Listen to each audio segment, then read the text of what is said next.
Salam bahagia kerabat desa Indonesia. Seperti biasa malam mingguan kita ini biar kelihatan muda, pakai jaket, pakai topi di dalam di studio kita. Malam mingguan desa kali ini bersama Kemendes. Sorry. Bersama Kemendagri. Ampun Mas Eka. Bersama Kemendagri malam mingguan kita setiap malam minggu jadwal wajib, jadwal rutinnya TV Desa adalah ngobrol bareng teman-teman Kemendagri. Secara khusus adalah Dirjen Bina Pemdes. Hari ini kita ingin mendiskusikan, kita ingin mengobrolin data profil desa sebagai satu kunci kesuksesan desa membangun. Jadi ada satu yang menarik atau ada satu yang baru di Undang-Undang Desa adalah konsep tentang membangun desa dan desa membangun. Nah, kita ingin menempatkan dalam posisi desa yang mengambil peran lebih banyak, apalagi isu-isu terakhir kemarin tentang bantuan sosial dan seterusnya, carut marut data dan seterusnya, ternyata desa ada beberapa yang menyatakan sudah melakukan updating tetapi belum bisa berjalan dan seterusnya. Yang kemudian kita sadari bersama adalah problem data ternyata cukup serius dan kita akan mencoba mengajak atau kita akan mencoba mendengarkan dari Mas Eko Prasetyanto yang kebetulan menjabat sebagai Direktur Evaluasi Perkembangan Desa, Mas ya. Untuk kemudian kita pengen tahu nih sebenarnya desa ini sudah seperti apa nih dengan Undang-Undang Desa, berarti sudah masuk tahun ke-6, dana desa sudah lumayan banyak bergulir, peningkatan kapasitasnya kayak apa, kemudian desa apakah juga sudah mempersiapkan diri ke 4.0 gitu kan. Nah, ini Mas Eko yang lebih punya datanya, lebih punya informasinya. Selamat malam Mas Eko, maaf mengganggu malam minggunya. Selamat malam. Wah, oke, Mas Eko, boleh berbagi dong cerita tentang profil desa. Kalau nggak salah dari zaman dulu saya kenal teman-teman di Kemendagri itu ada profil desa kelurahan kalau nggak salah. Kemudian teman-teman juga saya sering dengar selalu melakukan updating dan seterusnya.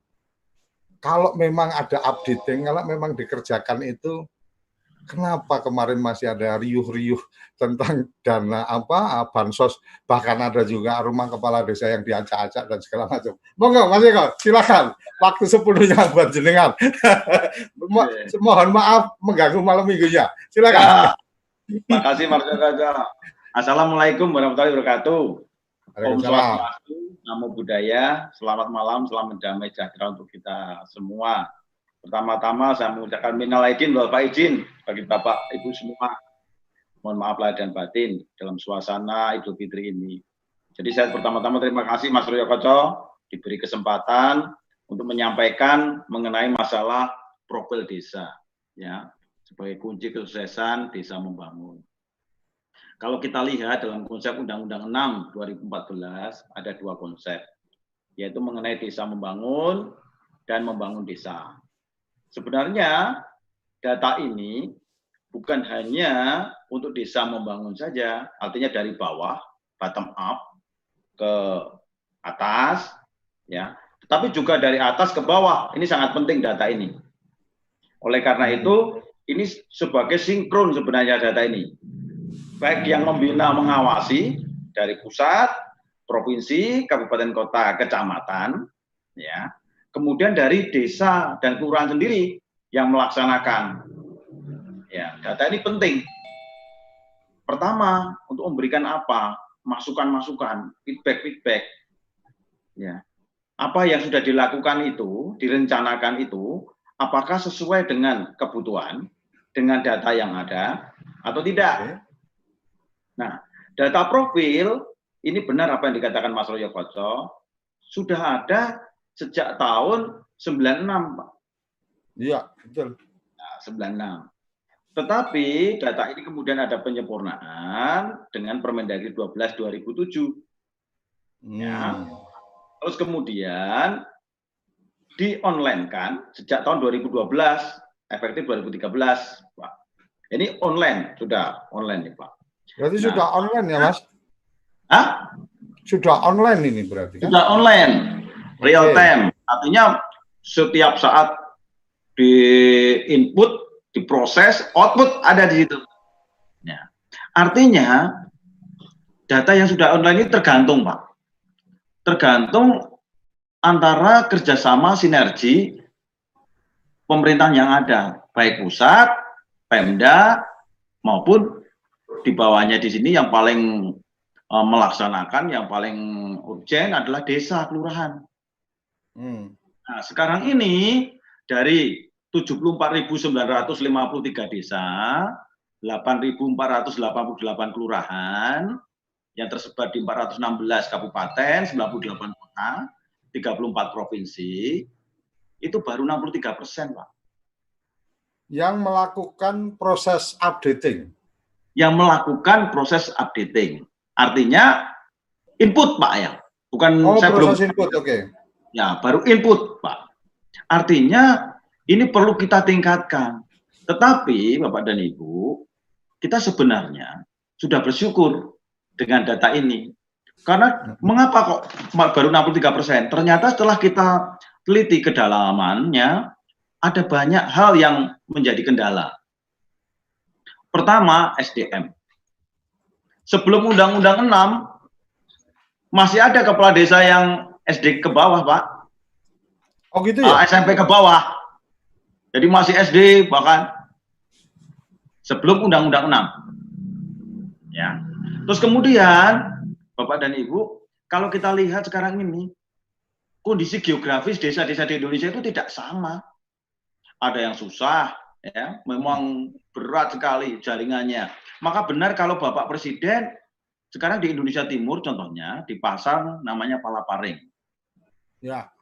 Itu benar, Pak. Tol langit itu benar sekali. Ya, karena untuk mengatasi ini semua. Ya. Terus kemudian kondisi geografis kita ada yang memang di daerah pegunungan, pantai, desanya di perbatasan dan sebagainya. Kemudian kita ketahui Pak, desa kita yang belum berlistrik itu kurang lebih kan 12.000 Pak. 12.000 desa. Desa yang belum berlistrik ya. Artinya ini perlu yang dikeroyok bersama-sama ya oleh berbagai pihak bagaimana desa-desa ini agar berlistrik. Seperti kemarin kita kerjasama dengan ESDM, PLN, Kemendes, Bappenas, bersama-sama untuk yang 433 desa. Berarti yang sama sekali nih tidak ada listrik. Ya, nah ini upaya-upaya. Dengan adanya energi ini, listrik ini, profil akan jalan Pak. Tetapi kalau tidak ada listrik susah untuk online. Ada ya, listrik nggak ada internet sama aja loh Mas. Nah, ya makanya justru ada listriknya dulu nanti internetnya masuk. Ya, ada listrik, ada internet kan di situ, ada ya, Palaparing. Ya. Nah, kemudian di desa-desanya kita kerjasama dengan Kominfo dan Bakti di situ memasang namanya betul. Pak. Nah, terus kemudian data ini apa Pak gunanya? Jadi kalau kita membaca pasal 31 Undang-Undang 25 2004 tentang Sistem Perencanaan Pembangunan Nasional, perencanaan itu didasarkan data, Pak. Ya. Problemnya sekarang datanya apa, Pak? Ya, problemnya sektor pun juga mendata. Oke, artinya data tidak terintegrasi karena masing-masing merasa bisa mencari data sendiri dan bahkan bisa jadi karena sumbernya berbeda atau yang melakukan pencarian data itu berbeda, bisa jadi nggak valid, jadi ada perbedaan data gitu Mas. Ya, jadi ada memang kebutuhan sektor kan beda-beda Pak ya, beda-beda. Nah, ini maksudnya yang menyebabkan perlu suatu integrasi sebenarnya. Maka sangat tepat kalau Bapak Presiden mengeluarkan Perpres 39 2019 tentang satu data. 39 itu apa yang dicari dalam profil ini? 3 hal, Pak. Yang pertama menyangkut data dasar, kedua, Pak. Ya, itu yang kita benar-benar untuk tingkat perkembangan. Nah, dibedakan dari tingkat perkembangan ini, ada desa swasembada, ada desa swakarya, ada desa swadaya. Nah, Mas Eko, stop dulu sampai di sini. Ya. Ada kriteria desa dengan swasembada, swakarya, swadaya dan seterusnya. Tapi ada juga ukuran kalau tidak salah tentang indeks desa membangun atau apa, ada desa mandiri, ada desa apa. Mas, ini bagian yang kadang-kadang saya yang orang luaran yang mungkin kurang banyak belajar, kurang literasi, kadang-kadang jadi bingung, kita ini mestinya ngikutinya yang seperti apa, atau mungkin ada identiknya, taruh kata, oh swasembada itu sudah sama dengan mandiri, oh desa swakarya itu sudah sama dengan apa desa yang apa, dan seterusnya. Boleh di share Mas sebelum berlanjut ke yang lain, karena ini bagian yang kadang-kadang saya suka ditanya juga sama teman-teman. Aku termasuk rada kurang literasi untuk yang ini. Wah, nah, ini memang tadi saya katakan Mas Suryo Koco. Tadi ini banyak sektor juga mendata. Ya. Contohnya dari Kementerian Desa, Bappenas dengan IPD-nya, Kementerian Desa dengan IDM-nya, kemudian BPS, belum lagi dari kehutanan, pertanian, semua mendata juga, ya. Tetapi sekali lagi, ini PR kita untuk mengintegrasikan bagaimana nanti. Tetapi sudah bersyukur kita semua berdasarkan data. Tapi gini Mas, tak potong sih. Aku paling sering sama Mas Eko itu selalu banyak bersyukurnya itu lah, aku seneng. Cuma kan gini, dengan perbedaan-perbedaan itu, suka nggak suka nih Mas, suka nggak suka, itu kan juga bisa bikin confuse juga nih masyarakat. Mencermati kudu nih, desaku masuk di masuk swasembada mandiri, nah, terus nanti masuk apa lagi dan seterusnya.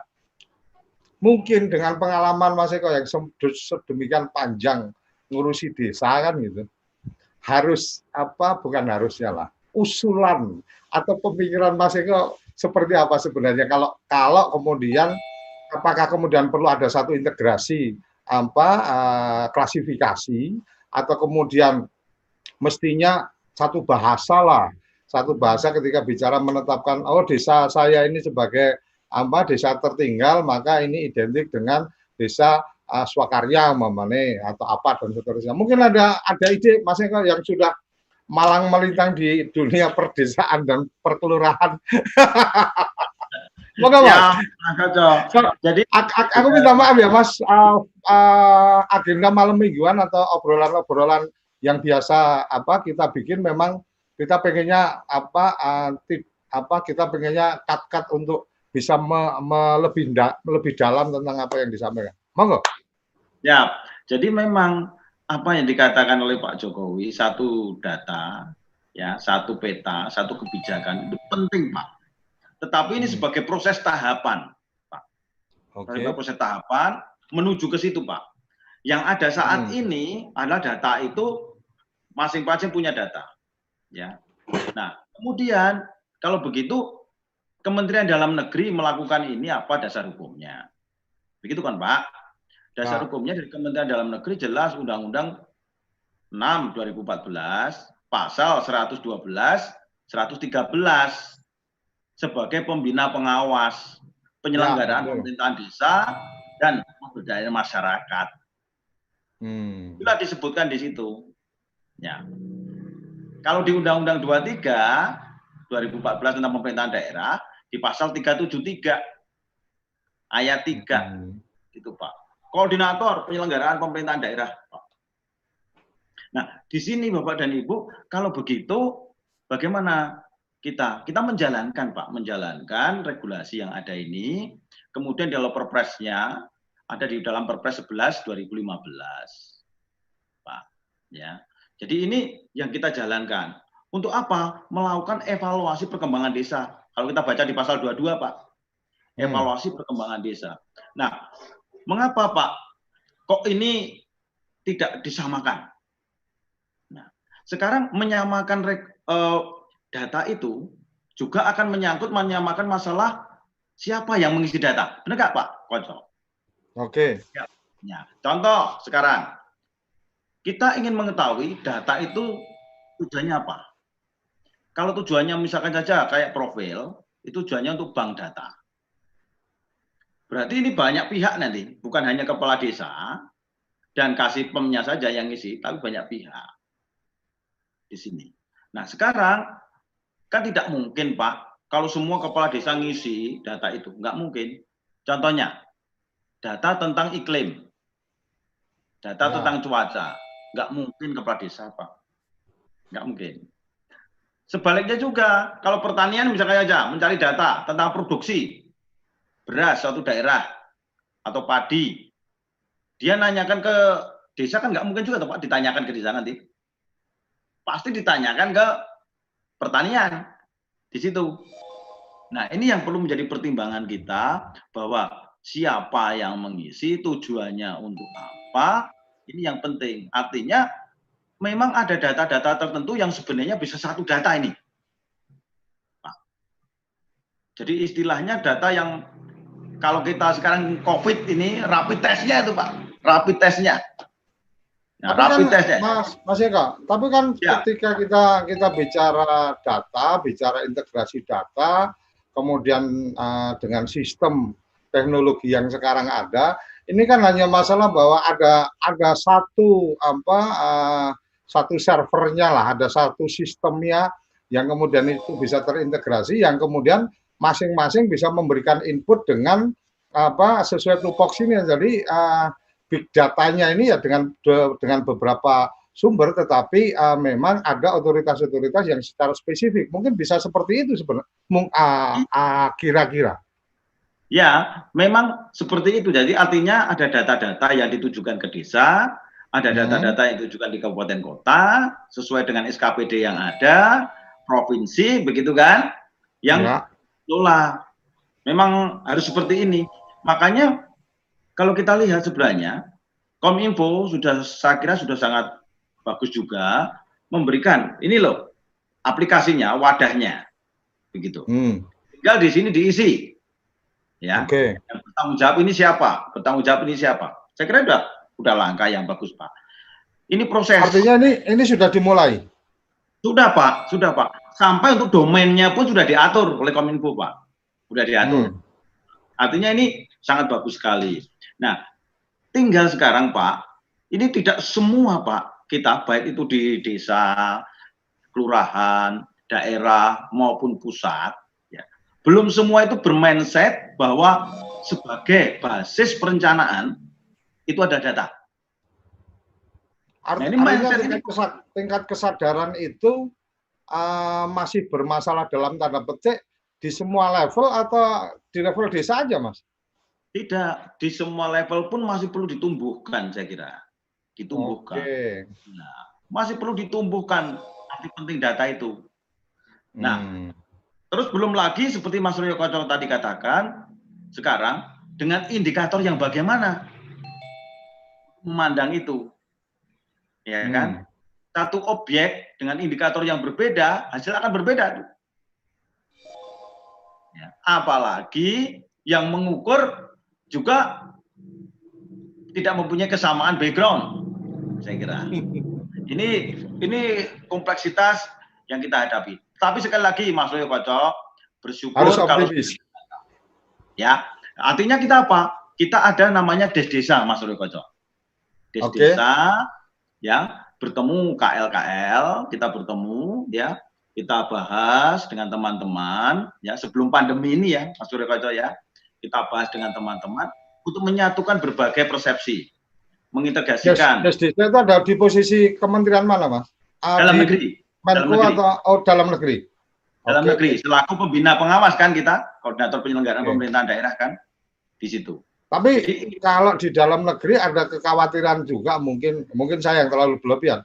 Di dalam ketika itu desa ada di dalam negeri, apakah kemudian kementerian-kementerian yang lain support dengan maksimal atau kemudian ego sektornya juga masih cukup gede nih, Mas?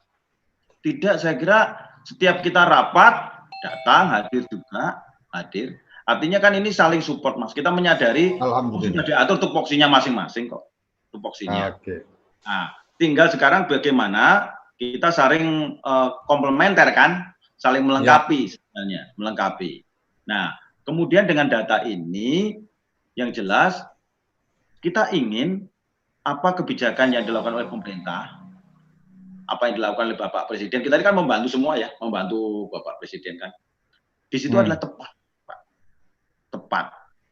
Nah, sekarang ini baru 63%. 63% dengan data kita yang swasembada itu baru 5%-an, Pak. Swadaya. Yang swasembada 5%.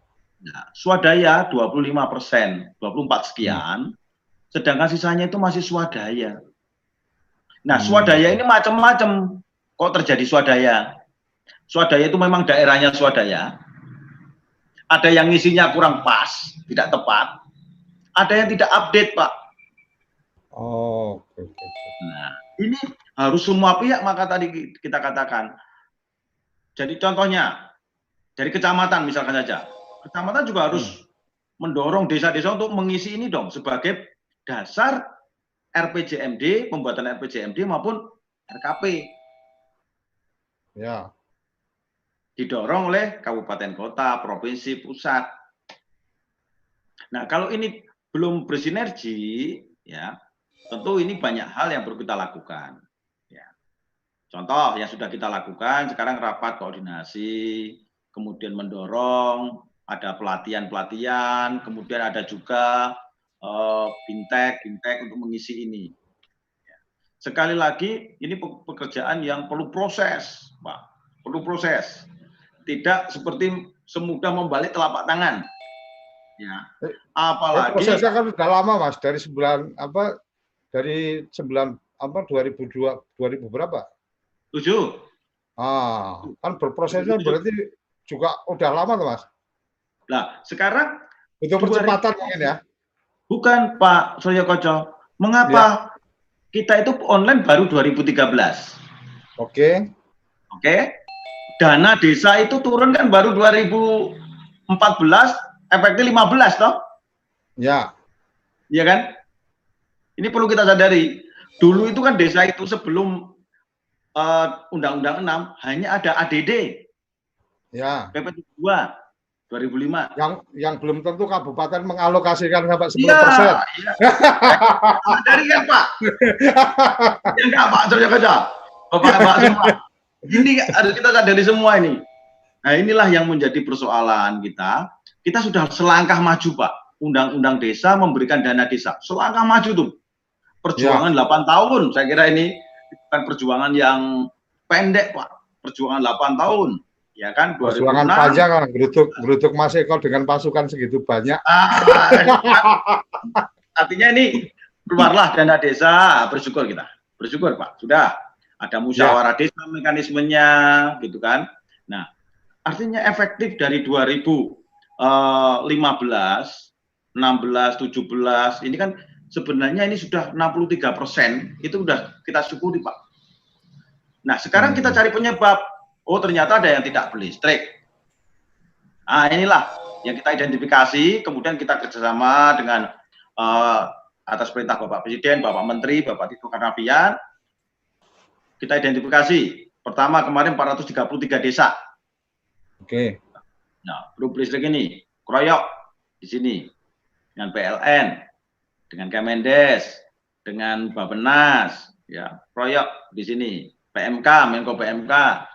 Nah, untuk urusan listrik, untuk energi ya. Energi. Wah, ini listrik kan macam-macam ya. Ada yang PLN, ada yang swadaya sendiri, ada yang dari pihak swasta ini. Ya kan? Nah, ini PLN mau meningkatkan untuk mendata ini. Nah, ini upaya-upaya yang saya kira perlu kita syukuri, kita tingkatkan progresnya bagaimana sekarang. Nah, sekarang dari 63% ini tentu ada 37% kan yang perlu kita garap. Sedangkan yang 63% data profil ini perlu kita tingkatkan kualitasnya. Ya. Terus kemudian yang 37% bagaimana supaya ini mengisi kan gitu. Oke. Ya. Nah, inilah berbagai hal yang perlu disadari. Untuk apa sebenarnya? Dengan data ini, kalau ini semua terisi, berarti kita mengetahui sebenarnya data kita itu, data dasar keluarga kita itu seperti apa, potensi kita itu bagaimana, tipologi desa kita itu bagaimana sebenarnya. Nah, terus kemudian tingkat perkembangan kita itu sudah sejauh mana.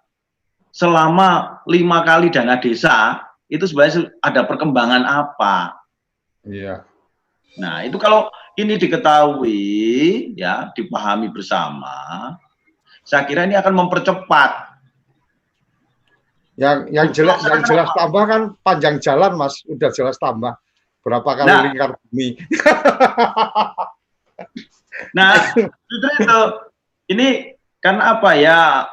Sekali lagi Mas Suryo Koco, ini kan perlu menjadi kesadaran bersama ya, baik dari pusat sampai daerah sampai ke desa. Ya, tentu saja ada yang prosesnya itu seperti apa, untuk membangun apa, untuk digunakan untuk apa, ya. Terus kemudian sesuai dengan tujuan Undang-Undang 6 harus ada musyawarah. Ini kan proses ini. Ya.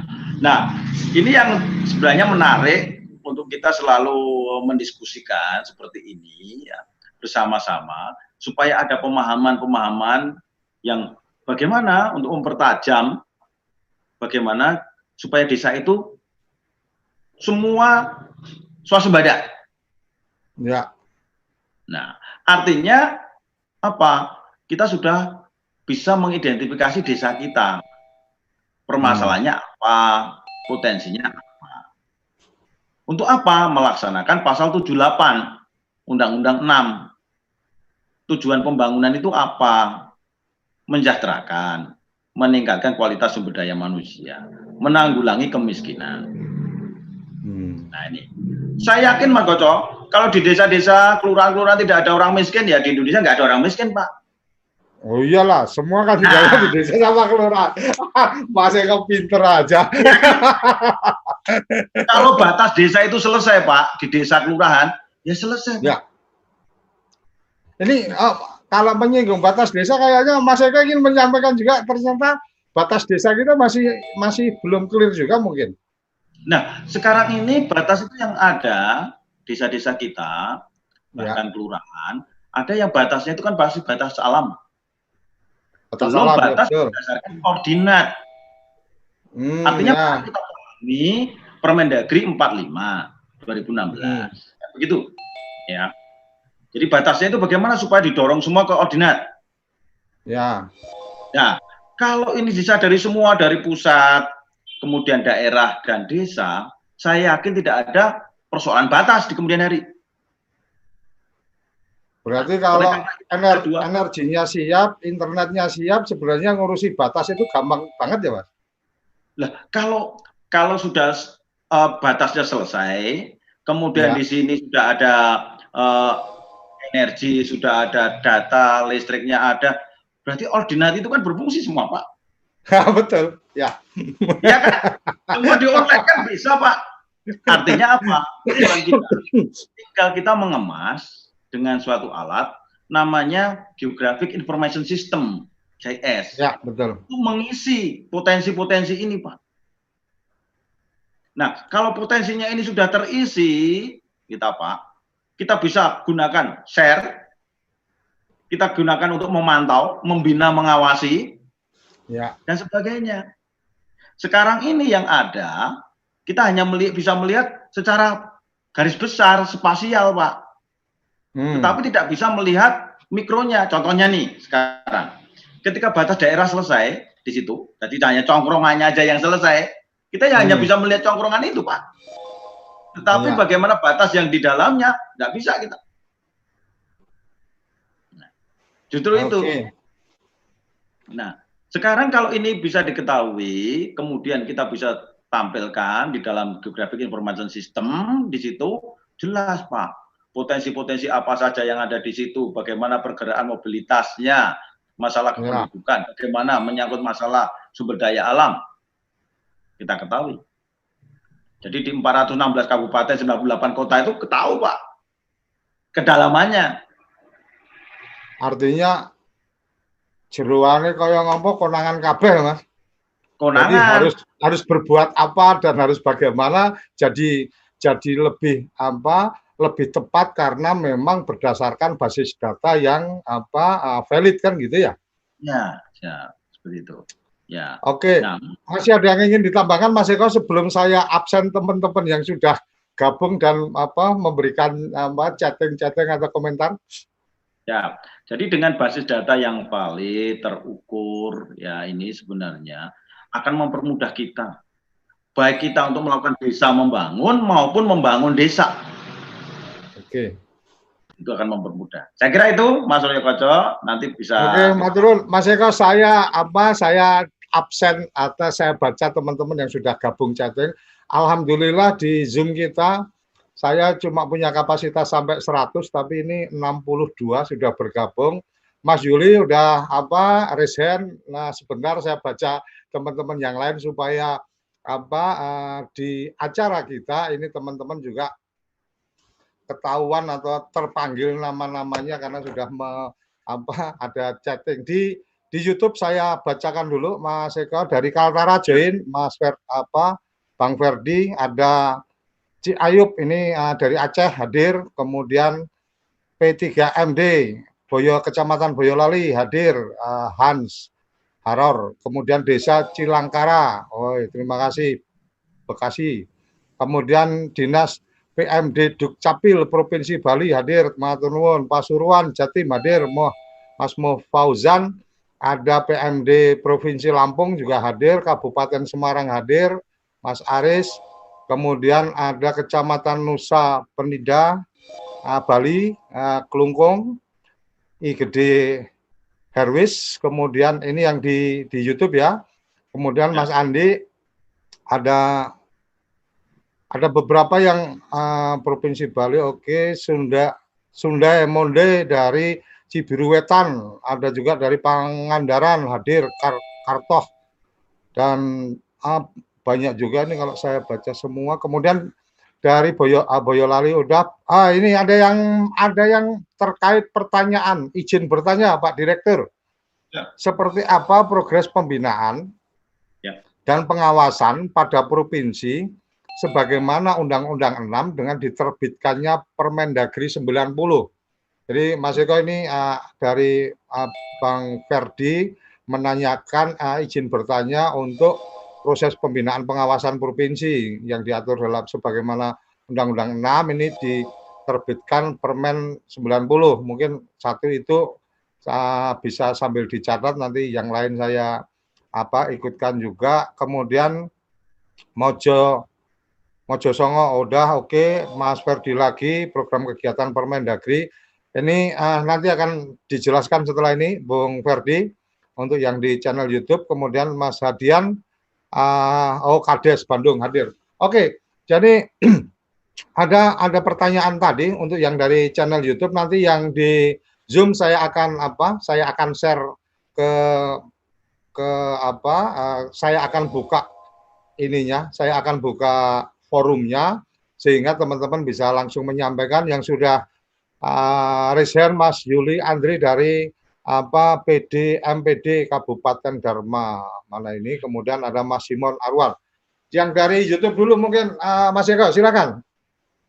Ya, jadi begini, Permendagri 90 kan tidak menggugurkan Perpres 11 2015. Oke. Ya. Jadi tetap di situ ada evaluasi perkembangan desa, tetap kita lakukan. Contoh lomba desa dan sebagainya, tetap kita lakukan. Jadi ini tetap Permendagri 81 2015 ya, tetap kita lakukan. Jadi kalau kita baca pasal 4 di situ ada 4 hal menyangkut masalah evaluasi tingkat perkembangan desanya, menyangkut masalah lomba desanya, menyangkut masalah PIN, kemudian menyangkut masalah labset. Tetap kita lakukan, Pak. Nah, memang tahun ini Pak, ya karena tahun pandemi nih Pak ya, tahun pandemi. Ya. Nah, terpaksa ini semua tunda semua ya. Nggak mungkin kita akan melakukan terutama lomba desa tingkat regional. Kalau mungkin tingkat kabupaten, tingkat provinsi yang zona hijau mungkin bisa dilakukan, ya. Oke. Nah, terus kemudian menyangkut masalah pembinaan pengawasan. Pembinaan pengawasan tetap Pak sesuai dengan Undang-Undang 6 2014, ya. yang dilakukan. Artinya ini yang sudah dijabarkan di dalam Perpres 11 2015 tetap. Saya kira itu, Pak Suryo Koco. Oke, dari untuk yang dari Zoom yang sudah resen, saya coba buka satu-satu, silakan menyampaikan pertanyaannya atau pendapatnya. Yang pertama saya buka dulu untuk Bang Yuli Andri, silakan. Sudah saya buka dari sini. Mana Bang Yuli Andri? Halo? Yuli Andri? Silakan masuk audionya. Halo?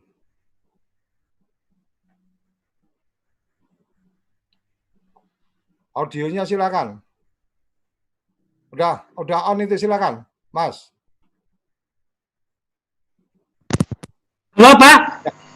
Ya, lanjut. Oke, silakan. Terima kasih Pak Moderator. Ya. Oke, alhamdulillah senang kali malam ini santai dengan Pak Direktur. Bisa ngomong-ngomong, bisa diskusi Pak, gitu. Artinya senang kali jumpa dengan Pak Eko. Saya dari DPMD Kabupaten Dharmasraya, Sumatera Barat. Dari Sumatera Barat, Pak. Iya, Pak Yuli. Oke, ya, lanjut Pak Yuli. Terima kasih, Pak Yuli. Senang kali ketemu dengan Pak Direktur malam-malam ini. Kita di tengah wabah pandemi, kita masih kesempatan untuk bisa memikirkan desa, gitu. Siap. Pertama gini Pak, tertarik saya dengan dengan profil desa ini, dengan Permendagri 81 tahun 2015 ini tentang evaluasi perkembangan desa. Tapi gezahnya di tengah-tengah pemerintahan desa nggak terasa Pak, gitu. Nggak terasa gitu. Karena tumpang tindihnya, karena yang terasa itu bagi pemerintahan desa yang kami alami, dia merasakan beban. Karena evaluasi profil desa itu hanya yang terasa kegunaan bagi mereka lomba. Hanya untuk lomba gitu. Sementara pemerintahan desa aja untuk menjadi ikut lomba aja, untuk dikasih juara aja nggak mau dia Pak, bayangan itu gitu. Dikasih dia juara, nah bayangan. Karena dia menjadi beban sama dia untuk, mau enggak Anda jadi juara 1 untuk lomba desa di Kabupaten Dharmasraya? Anda nolak dia gitu. Karena dia enggak terasa gitu. Gitu. Ini kan kenyataan real kita di lapangan kita gitu. Jadi makanya kenapa saya melihat seperti itu gitu. Karena harus ada sinkronisasi lah antara Kemendagri dengan Kemendes gitu. Karena pemerintahan desa yang terasa itu, dia itu IDM gitu. Seperti yang disampaikan oleh Pak Moderator tadi, dia yang tahu itu tidak desa swasembada, dia tidak tahu dengan desa swakarya, desa swadaya. Dia yang tahu itu desa mandiri, desa berkembang, desa sangat berkembang, sangat tertinggal, yang didampingi oleh para pendamping desa. Gitu. Dampaknya apa? Mereka itu berpacu ketika dia saat ini, gitu loh. Ketika tahun hari ini dia posisinya desa berkembang, bagaimana dia tahun depan akan menjadi desa maju, sehingga dia berpengaruh terhadap hitungan alokasi dana desanya. Kan tahun 2020 dana desa kan ada perhitungan alokasi kinerja, gitu. Alokasi kinerja. Kan tahu itu ada sekitar 10% dari 74.000 desa di seluruh Indonesia, dialokasikan dananya sebesar 70%, sebesar 10%, ada dipilih 7.400 desa yang mendapatkan alokasi kinerja 3% dari total alokasi dana desa di seluruh Indonesia. Ini tahun 2020. Akibat daripada itu pemerintahan desa dia agak sedikit, tentu dia agak kurang ngeh dengan profil desa. Dia kurang ngeh dengan evaluasi perkembangan desa. Sementara kami lihat yang isinya itu juga gitu. Kita lihat itu yang evaluasi bagus dah. Di situ ada bagaimana pendidikan, dievaluasi perkembangan desa Permendagri 81, bagaimana musyawarah desa, bagaimana fungsi BAMOS, bagaimana fungsi pemerintahan desa, bagaimana peraturan-peraturan desa dibikin, bagaimana sosial kemasyarakatan, bagaimana ekonominya, semua terhimpun. Lalu ini, dan saya lebih cenderung loh gitu, bagaimana upaya dari evaluasi ini berpengaruh ini terhadap perhitungan alokasi dana desa. Jangan lagi dihitung dari, lihat ya, alokasi kata bincang-bincang. Mohon maaf ya Pak ya, saya ingin curahkan pendapat aja kenyataan di lapangan. Monggo. Karena memang ini forumnya supaya jadi terbuka, semua kita mendapatkan pencerahan. Oke, biar tahu pusat kita. Dana desa itu Pak Moderator ya. Sementara yang dapat alokasi kinerja itu, saya baca-baca, alokasi kinerja itu dilihat hanya dari indikator. Mulai dari perencanaan dana desa, mulai dari input, proses, output, outcome dari dana desa.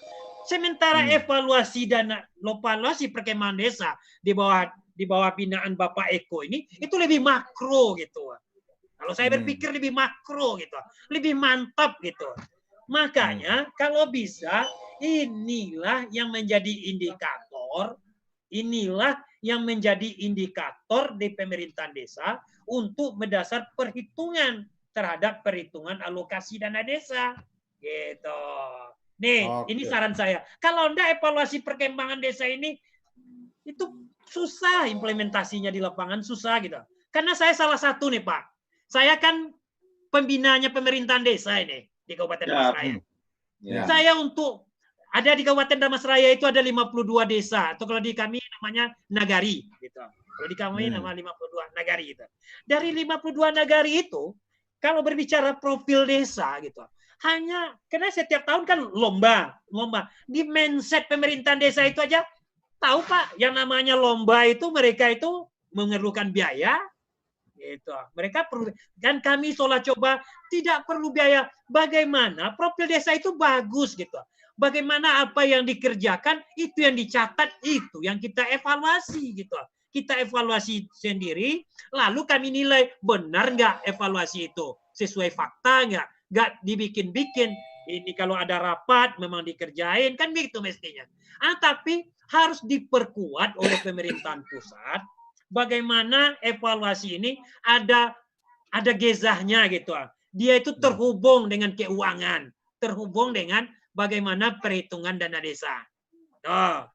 Tuh, kan paham deh Pak. Ini yang jadi permasalahan Pak. Kalau nggak selamanya nggak masuk gitu loh gitu. Lalu terkait saya nih, yang kedua, bagaimana tadi bercerita Pak Direktur cerita sesuai dengan Perpres 39, bagaimana cerita satu data kan gitu. Bagaimana pemerintahan itu. Nih, kan persoalan data ini yang menyebabkan seluruh ada kantor. Nih, kami tidak nyatakan persoalan BLT yang kisruh di lapangan. Karena persoalan data ini tidak selesai-selesai. Ada data yang tidak valid, menyebabkan kantor wali, kantor kepala desa mau dibakar orang, dilempar orang. Kan persoalan di data itu yang dari dulunya yang tidak selesai-selesainya gitu. Sampai keluar omongan di sosial media. Ketika ada persoalan pilkada, orang gila terdaftar. Kan ini harus kita ketahui nih. Ketika soal BLT, orang yang miskin tidak terdaftar. Ini kan persoalan data gitu. Lalu baru-baru ini kita BPS minta data lagi. Nih, saya ingin tahu lah dari DPMD gini. Dari perhitungan dana desa kan ada alokasi nih. Ada alokasi perhitungan lagi. Ada di situ luas wilayah, ada di situ jumlah penduduk, ada di situ jumlah miskin, ada di situ apa namanya? Indeks kemahalan harga, indeks kemahalan geografis atau apa itu saya. Lalu persoalannya yang mengatakan data itu dari BPS siapa? Karena kami lihat data jumlah luas penduduk. Kami tentu tahunya, kami berpikiran ini tentu data ini dikeluarkan oleh evaluasi di Dirjen Evaluasi Perkembangan Desa. Kenapa kami lihat ketika kami adu data BPS jumlah luas wilayah yang ada di Kabupaten Damasraya, kita adu nih antara jumlah yang ada pembagian dana desa itu, nih mesti tidak cocok dengan data yang dikeluarkan dengan BPS gitu. Mas Namun Eko, kan Pak tentu Eko. ini bagaimana? Mas Bagaimana Juli, kami harus menjelaskan gitu. Oke, Mas Juli, mungkin bisa dipadatkan karena memang waktu kita terbatas. Tapi Oke, cuma itu saya Pak. janji mungkin ada satu waktu kita bikin forum yang lebih panjang, yang lebih. Ya makanya saya bahagia. Ya, Cuma silakan, dua itu Pak. Oke, cuma dua itu pertanyaan saya. Pertama saya ulang lagi Pak. Satu, bagaimana profil desa ini betul-betul menyangkut terhadap perhitungan keuangan dana desa. Yang kedua adalah bagaimana data yang dikeluarkan untuk perhitungan dana desa itu valid. Jangan ketika kami adu dengan data BPS, nggak cocok. Siapa? Tentu evaluasi perkembangan desa yang bertanggung jawab dalam hal ini. Terima kasih Pak. Itu saya kira-kira. Oke, terima kasih. Jadi memang yang tadi disampaikan ada dua hal. Memang ini urusannya ketika kita pengen berharap kerja yang maksimal, tapi kemudian kemanfaatannya tidak jelas gitu kan, hadiahnya itu tidak langsung kemudian nambah dana desa, mungkin jadi malas-malas juga kayak anak kita kalau disuruh-suruh kalau nggak ada dikasih manfaat secara langsung, kadang mungkin agak keberatan juga. Oke, Mas Eko, ada dua hal tadi. Ada yang masih raise hand juga dua, tapi kita akan berikan waktu. Tapi karena ada dua poin tadi yang menarik, saya pikir Mas Eko bisa memberikan respon lebih dulu sambil saya lihat teman-teman yang ada di chat. Silakan. Ya, terima kasih Mas Eko. Jadi Pak Juli, terima kasih pertanyaannya sekaligus dukungannya untuk profil dan evaluasi perkembangan desa. Jadi memang PR kita Pak sebenarnya yang pertama adalah memahami sebenarnya prioritas itu di mana sih prioritas itu. Ya, skala prioritas. Nah, skala prioritas tadi sudah dikatakan ada data itu penting. Nah, terus sekarang pertanyaannya pemahaman mengenai regulasi, siapa berbuat apa? Nah, ini harus ditelusur lagi Pak pertanyaannya. Nah, kalau ini tidak dipahami siapa berbuat apa, ya. Contoh, Undang-Undang 39 2008, Pak, ya. Di situ di pasal 8 jelas dikelompokkan kementerian, kelompok 1, 2, 3 gitu. Terus kemudian yang sampai teknis ke daerah mana? Oh, klaster 1 di situ. Ya kan? Artinya ini benar-benar harus dipahami regulasi yang ada. Terus lagi tadi pasal 112, 113 Undang-Undang 6. Nah, benar Pak Yuli. Sekarang itu yang susah salah satunya adalah merubah mindset data ini, Pak. Tadi seperti yang katakan Pak Yuli, banyak kepala desa berpikiran, profil itu hanya untuk lomba desa. Mengapa? Ya karena belum ada paksaan di sini untuk penganggaran menggunakan profil. Sehingga seolah-olah data profil ini hanya digunakan untuk lomba. Padahal bukan utuh itu, Pak. Jelas banyak hal. Toh sama-sama sumbernya di sini. Profil itu sumbernya kepala desa juga di situ. Dan itu dilakukan, Pak. Dari proses 96, 2007, 2013 online itu saja baru 63%. Marilah kita besarkan bersama profil ini. Ya. Artinya kalau ini menjadi big data kita, menjadi kesepahaman kita bahwa data ini penting ya, untuk mengambil kebijakan, mempercepat pembangunan, ya. Tentu ini harus diisi benar-benar, dijaga kualitasnya, diupdate, ya. Terus kemudian saya sangat berdebat, Pak. Dulu waktu menyusun Undang-Undang 6, Pak, di Kemendagri, inisiator di sini adalah dari Dijen PMD. Ya, Pak ya. Dulu yang ngurusi desa hanya satu, Dijen PMD di sini, Pak.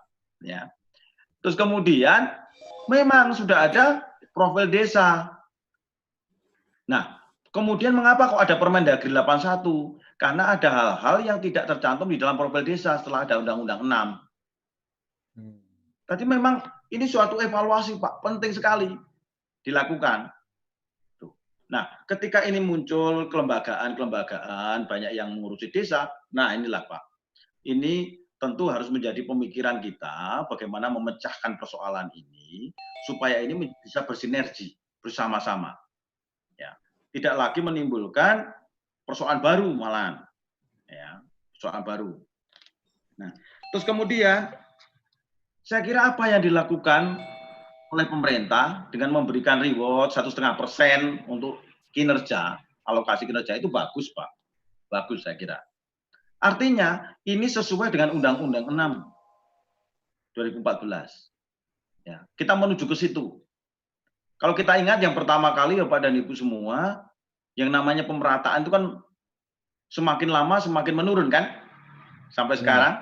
Sekarang 77% gitu ya, dikurangi semakin berkurang. Ini bagus karena apa? Berarti kita sudah mulai mengarah ke variabel, Pak. 4 variabel ini. Contoh luas wilayah. Ini PR besar, Pak. Tadi saya katakan Bapak dan Ibu, belum semua desa di Indonesia ini memiliki batas desa secara ordinat. Masih dengan batas alam. Sehingga ketika diketahui luas wilayahnya, coba nanti Pak Yuli cek aja. Luas satu kecamatan, ya. Kemudian desa-desanya suruh mendata, dijumlah. Kok bisa beda? Harusnya luas desa 52 desa itu sama dengan luas kabupaten kan Pak? Tapi kenyataannya tidak. Mengapa? Karena belum ordinat. Nah ini berarti persoalan pertama untuk membagi dana desa. Oke, Mas Eka, aku minta maaf ini karena waktu kita juga terbatas. Artinya sebenarnya untuk program tayangan kita bisa aja kita perpanjang. Cuma memang mungkin ada hal-hal yang kita mungkin akan lebih detail lagi mendiskusikan beberapa hal. Ada beberapa yang ingin menyampaikan pendapat, pandangan dan seterusnya.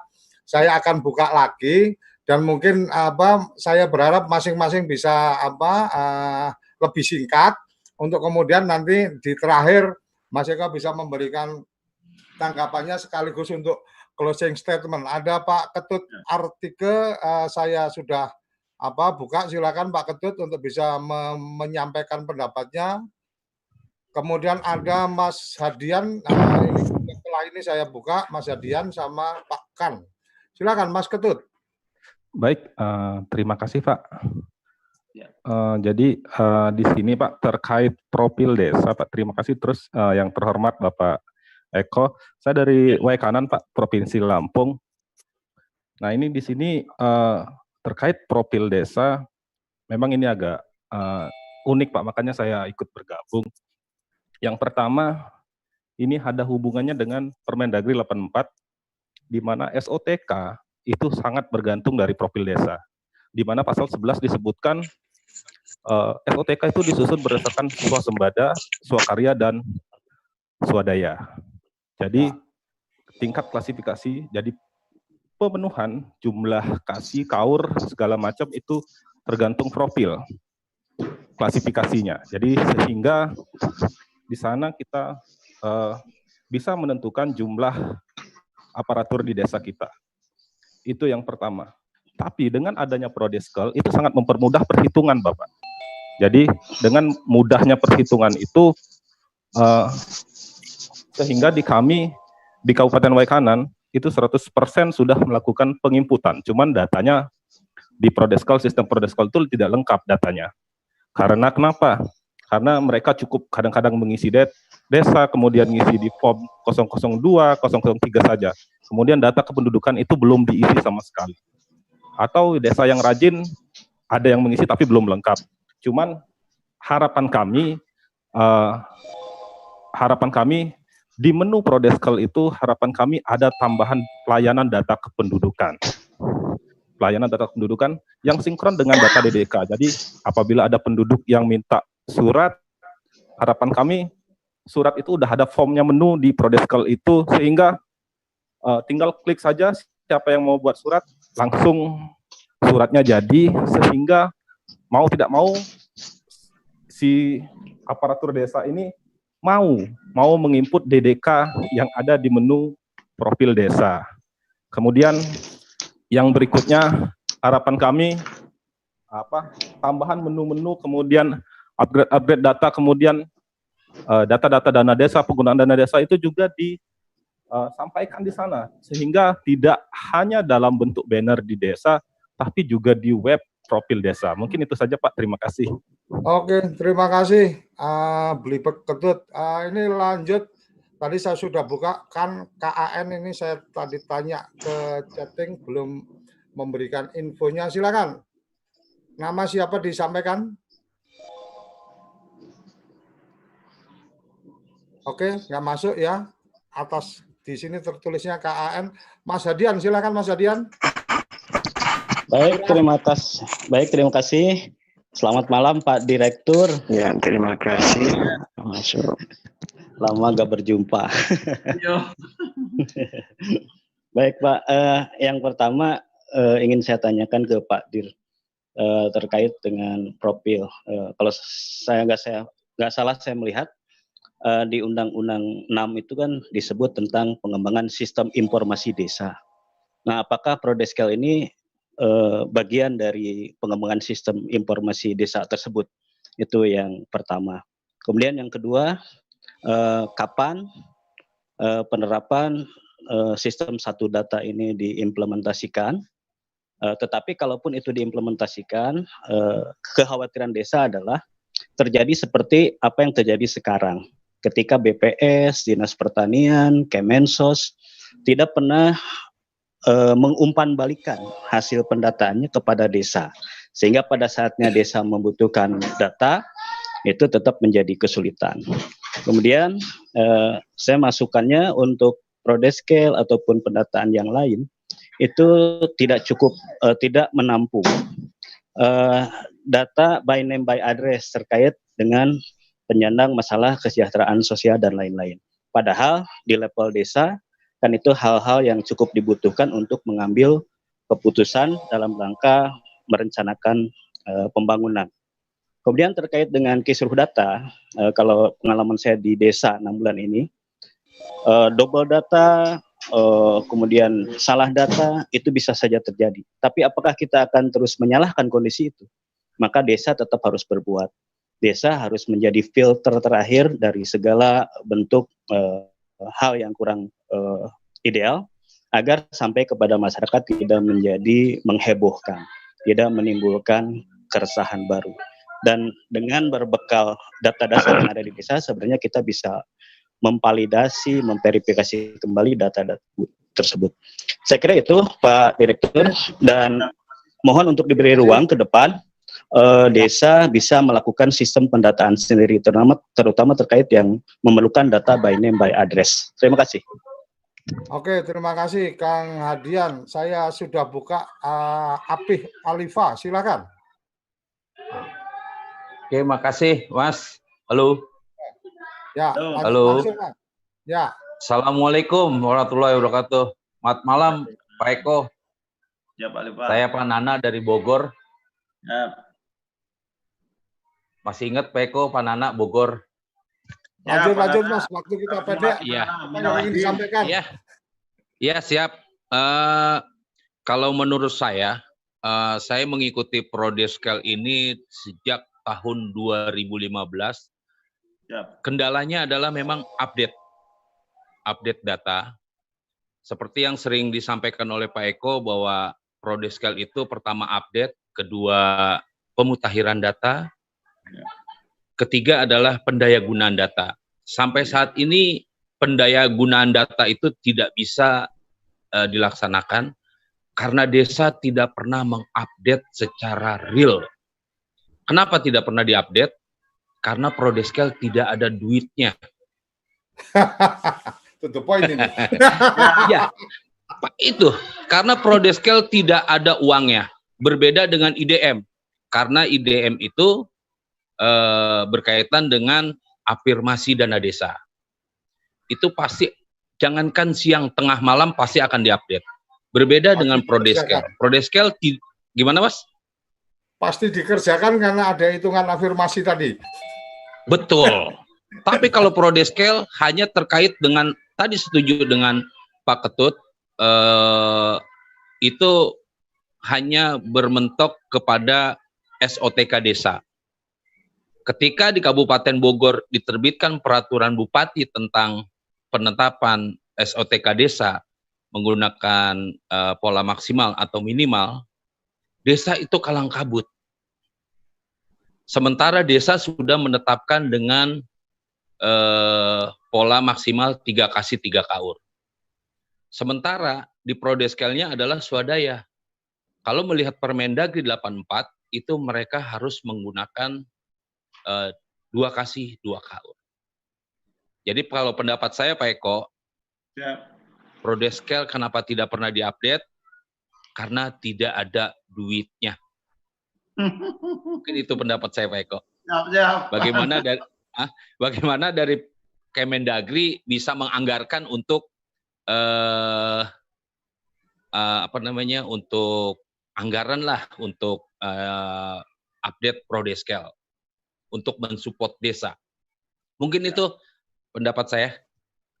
Oke, terima kasih. Ini ada yang spesial tadi minta apa Pak Marlan dari, saya coba cek dulu.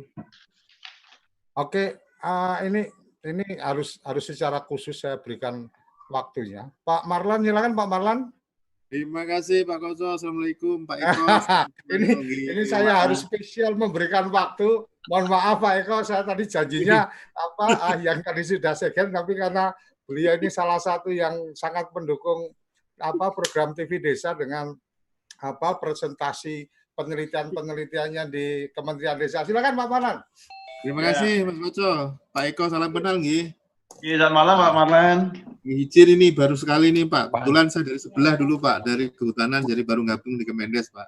Jadi izin Pak Eko sementara Pak Eko saya sementara ini kerjaan banyak di Litbang. Jadi saya sangat tertarik dengan yang disampaikan tadi bahwa sebenarnya di 86 Undang-Undang Desa 6 itu kalau nggak salah nggih Pak nggih. 86 itu ada kewajiban untuk pemerintah desa, pemerintah kabupaten kota untuk memfasilitasi sistem informasi di desa, pemerintahan desa. Saya sangat berharap itu Pak Eko itu bisa tersinergi itu nanti, sehingga yang saya mendukung sekali dengan Prodeskel itu Pak. Saya banyak menggunakan dengan kawan-kawan di KKN tematik yang terkait dengan kampus Merdeka Pak. Sangat banyak menggunakan di situ. Oleh karena itu dengan data yang komprehensif nanti seandainya bisa melalui Undang-Undang 6, melalui pasal 86 itu terintegrasi, dapat dijalankan, saya yakin itu akan menjadi data big besar yang Pak Eko sampaikan tadi, tidak hanya pada landscape desa saja, tetapi pada potensi secara utuh, Pak. Kebetulan saya dulu banyak mengerjakan barang itu di RB, Pak, peta RB. Itu akan sangat mendukung sekali sampai siapa orang di mana kencing atau apapun kelihatan nanti.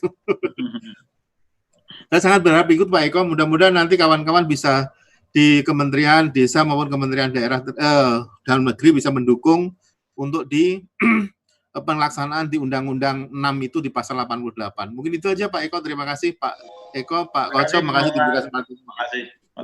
Maturun, Pak Marlan. Jadi saya jadi terinspirasi ini, mungkin kalau malam mingguan spesial itu kapan waktunya agak panjang, jadi malam minggunya itu malam minggu Dagri dan Desa gitu.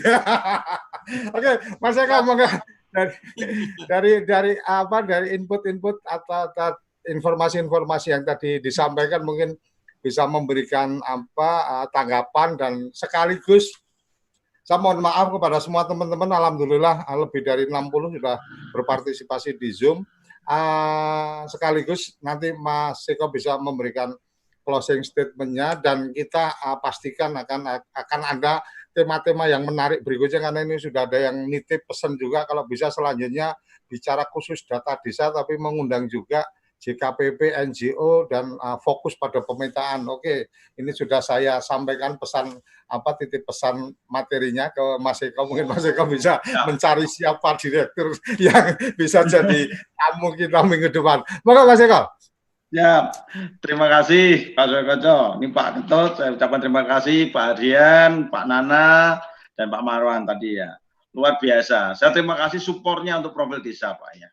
Memang benar, salah satu kendala kita untuk profil desa ini memang untuk masalah penganggaran Pak. memang salah satu kendala yang perlu kita tingkatkan. Namun demikian, Bapak dan Ibu, 63% ini menunjukkan sebenarnya semangat, Pak. Sudah semangat kita, ya. Semangat. Tinggal kita sekarang meningkatkan pemahaman kita bagaimana meningkatkan kualitas, ya, kualitas. Terus kemudian yang kedua, ini dari Pak Ketut ini yang sangat menarik, ya. Sudah 100%. Nah, luar biasa nih baik kanan. Sudah 100%. Terima kasih Pak Ketut ya. Jadi ini perlu ditingkatkan kualitasnya Pak sekarang. Artinya apa? Kalau ini sudah 100% berarti sudah ada kemauan dong berarti desa-desa ini. Pembinaan dari kabupaten kota, dari provinsi Lampung, kabupaten, kemudian dari teman-teman dari kecamatan sudah berhasil ini. Ya, 100%. Tinggal tingkatkan Pak. Karena apa? Ini sebenarnya cermin kita kan Pak. Data ini sudah valid atau belum?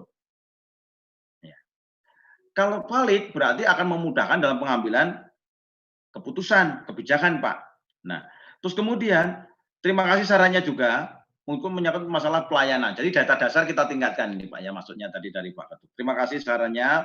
Ini akan menjadi bahan diskusi juga kita dengan teman-teman dari Dukcapil Pak. Ya, bagaimana nanti.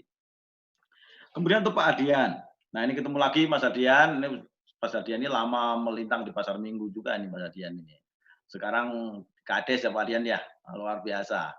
Pak Adian, jadi benar Pak Adian, tadi pertanyaan kita sekarang adalah bagaimana Pak pembangunan sistem informasi dalam Undang-Undang Desa ini memang bisa terjadi, terintegrasi.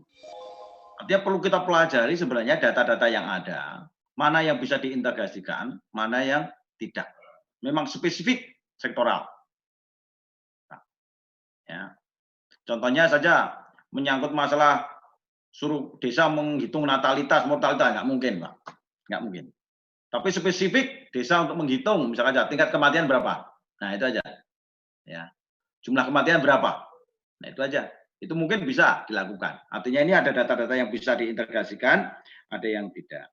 Terus kemudian, nah untuk profil, ini terima kasih dukungannya Pak Adian.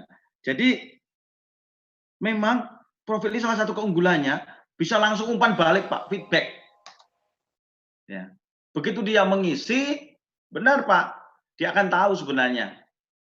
Nah ini, yang tidak dipunyai data yang lain, dan ini mungkin data online satu-satunya ya, untuk desa yang online, real time. Nah, ini yang perlu kita syukuri sebenarnya, mari kita jaga bersama.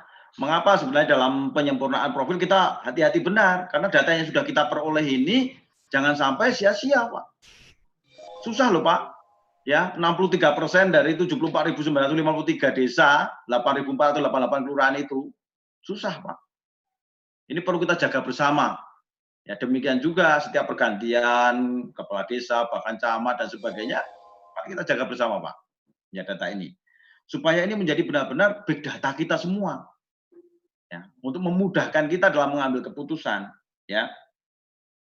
Terus kemudian memang ukuran-ukuran kalau ini dengan indikator yang berbeda, akhirnya akan menghasilkan sesuatu yang berbeda, bisa berbeda ini. Oleh karena itu indikatornya hati-hati benar Pak, indikator, ya. Memahami indikator ini benar-benar harus hati-hati. Nah, kemudian untuk Pak Nana ini ya, tahun 2015 ya sudah mengupdate. Ya ini saya kira di Bogor ini sudah lumayan maju Pak Nana, ini bersyukur ya. Jadi Bogor ini termasuk yang maju juga untuk profil di sini. Saya setiap tahun juga diundang untuk Pancaniti ya. API itu ya. Memang kendalanya memang di sini anggaran Pak Nana. Memang ini kendala anggaran ini memang harus terus menjadi fokus pemikiran, dan setiap rapat desa kita kemukakan juga nih Pak ya, bagaimana dana desa itu dibagi agar bisa seperti Undang-Undang 6 ya, berdasarkan jumlah luas wilayah, jumlah penduduk miskin, kemudian indeks kesulitan geografis. Nah, ini tantangan-tantangan kita, Pak. Tantangan-tantangan kita yang harus dijawab bersama. Semangat kebersamaan kita. Karena tidak mungkin Sekali lagi tidak mungkin kalau ini hanya pusat, atau ini hanya provinsi, atau ini hanya kabupaten kota, atau ini hanya kecamatan, hanya desa. Tidak, harus sinergis ini Pak, data ini. Saya yakin Pak Nana, kalau ini punya semangat yang sama, bisa selesaikan Pak. Ya, bisa selesaikan. Nah, tadi Pak Nana udah melihat sendiri juga sebenarnya profil. Jadi kalau kita di Pancaniti Apik juga kita seperti itu kan Pak Nana. Kita lihat tuh profilnya seperti apa. Ya, ini Bapak dan Ibu ini hal yang sangat bagus. Terus kemudian Pak Marwan ya, Pak Marlan ini. Ini saya terima kasih Pak Marlan sudah disupport ini ya dari teman-teman dari adik-adik KKN di Universitas Merdeka ya. Semoga ini dengan Pak Marwan bergabung di Kementerian Desa ini bisa juga semakin mensinergikan nanti bagaimana ya data-data apa yang sebenarnya bisa kita sinergikan sehingga memudahkan Pak, memudahkan dalam desa mendata, kemudian dalam pemerintah daerah maupun pemerintah pusat dalam mengambil suatu keputusan. Karena semuanya sama, ya kita itu bekerja sesuai dengan tupoksi untuk membantu pimpinan kita. Saya kira itu Pak Suryo Koco yang bisa saya sampaikan. Sekali lagi, data dengan data sebenarnya sudah on the track Pak. Dengan data itu sudah on the track. Tinggal kita ketingkatkan bagaimana sinergisitas, bagaimana kualitasnya. Ya, tapi dengan data berarti kita sudah melaksanakan ketentuan pasal 78, 80 Undang-Undang 6 2014 ya. Kemudian kita sudah melaksanakan juga pasal 31 Undang-Undang 25 2004 perencanaan berdasarkan data. Saya terima kasih Pak Suryo Koco. Saya kembalikan. Terima kasih.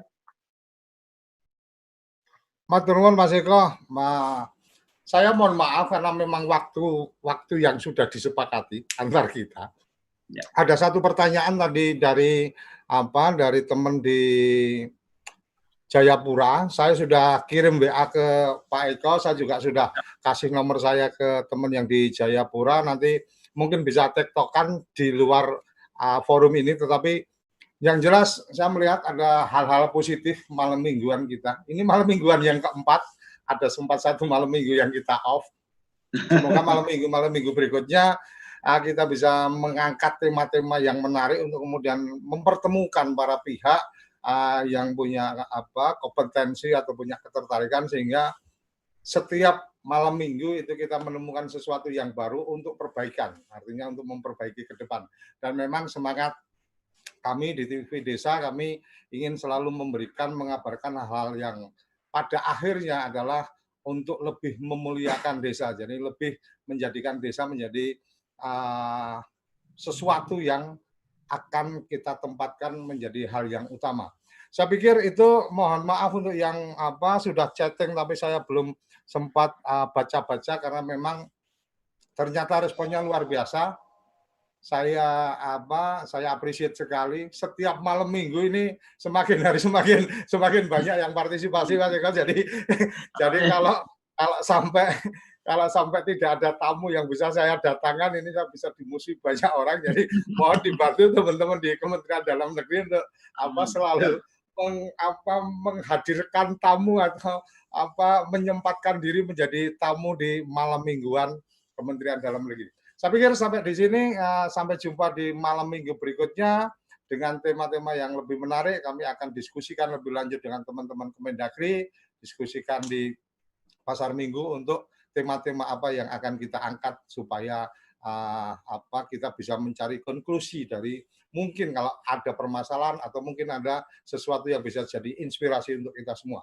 Sampai jumpa, salam bahagia kerabat desa Indonesia. Terima kasih.